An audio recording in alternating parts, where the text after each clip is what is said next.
seorang ulama dari Maroko, mimpi bertemu Nabi. Kisah yang terjadi di zaman kita ini.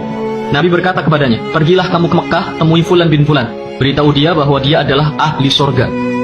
Malam kedua pun dia mimpi yang sama. Malam ketiga pun juga. 3 malam berturut-turut mimpi Nabi dengan pesan yang sama. Maka ulama Maroko ini pun mengumpulkan hartanya, perbekalannya untuk pergi ke Mekah. Sesampainya di Mekah, ia melakukan umroh, lalu menghubungi sahabat-sahabatnya para ulama Mekah untuk menanyakan orang yang dia cari.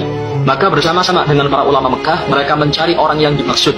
Dapat info, dia tinggal di daerah pelosok. Sesampainya di daerah yang dimaksud, para ulama ini bertanya kepada penduduk setempat, kau tahu rumah Fulan bin Fulan?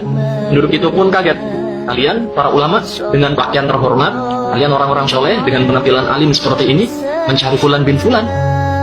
Iya, memangnya kenapa? Kata ulama Maroko itu. Kalian akan tahu sendiri setelah bertemu dengan orangnya. Maka ditunjukkanlah rumah orang yang dimaksud. Begitu pintu diketuk, yang keluar adalah seorang laki-laki dengan penampilan preman, dekil, fasik. Ulama Maroko ini kaget. Dia berkata dalam dirinya, aku pikir orang yang akan kutemui adalah orang alim, soleh, ahli ibadah. Ternyata seorang berpenampilan buruk. Orang itu pun kaget juga. Kenapa para ulama mengunjunginya? Ulama Maroko bertanya, apa benar kau Fulan bin Fulan? Ya, benar. Siapa kalian? Mau apa kalian datang ke rumah? Ulama Maroko ini berkata, aku dari Maroko, datang jauh-jauh ke Mekah untuk mencarimu. Sebab ada pesan yang harus kusampaikan padamu. 3 malam berturut-turut aku bermimpi Rasulullah SAW. Beliau berpesan, pergilah kamu ke Mekah, temui Fulan bin Fulan. Beritahu dia bahwa dia ahli surga. Demi Allah, aku tak melebih-lebihkan apa yang beliau sampaikan ini.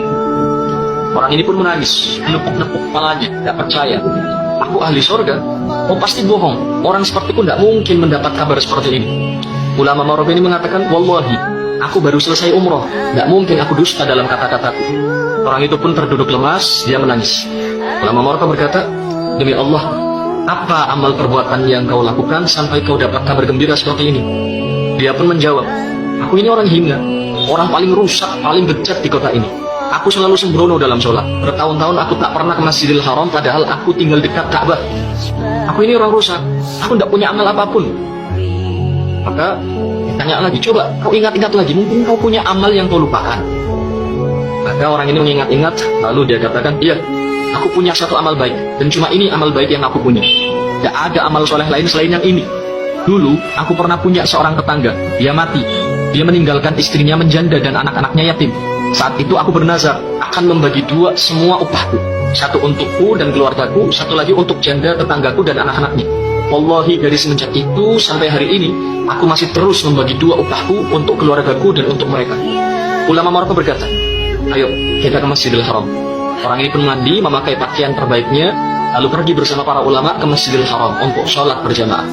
Pertama kali dia masuk Masjidil Haram, dia menangis. Dia terus menangis, tidak henti-henti sampai dikumandangkan iqamat sholat. Bahkan dalam sholat pun dia menangis. Ketika imam baca surat, orang ini terus menangis. Terisak sampai membuat ulama Maroko ini yang sholat di sampingnya ikut menangis. Berdiri rakaat pertama, rakaat kedua, rakaat ketiga, sampai sujud sebelum akhir. Dia tidak mengangkat kepalanya lagi, dan ternyata rohnya telah dicabut. Pesannya adalah, jangan berprasangka buruk dengan siapapun. Siapa tahu dia ahli surga. Satu-satunya makhluk yang boleh kita buruk sangka dengannya hanyalah diri kita sendiri.